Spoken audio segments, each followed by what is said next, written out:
Catherine Bernardo nakatanggap ng kanyang birthday cake at flower bouquet mula sa kanyang Century Tuna family. Bago pa man mag-umpisa ang kanilang photoshoot.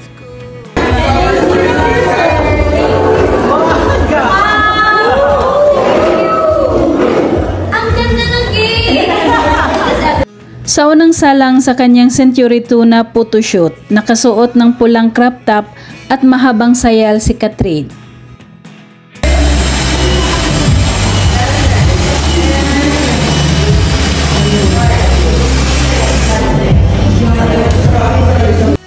Napakaganda niya at kita ang ganda ng hubog ng kanyang katawan.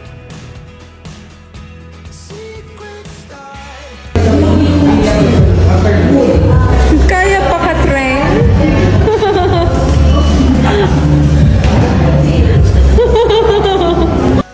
At ang pangalawang shoot naman nila ay nakasuot ng pulang sports bra si Catherine at puting pants.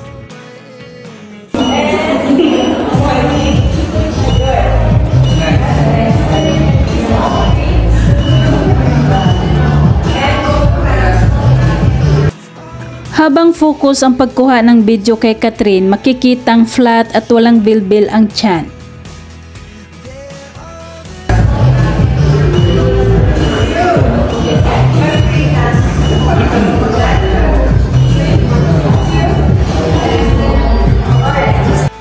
Ang pangatlong shoot nila ay nasa labas na sila at bagay kay Catherine ang bago niyang suot.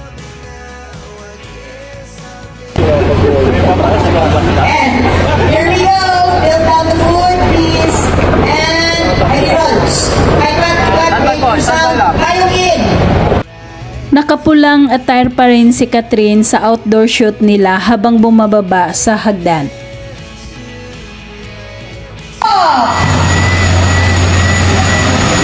And good. Okay. Super mapapawaw ka na lang talaga nang tinanggal na ni Catherine ang pang-itaas niyang long sleeve.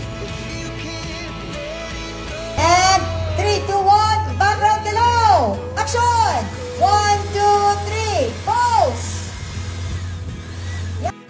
Super saya ang makikita sa mukha ni Catherine nang matapos na sa wakas ang kanilang photoshoot. Yan. Ganda. Good. Well done.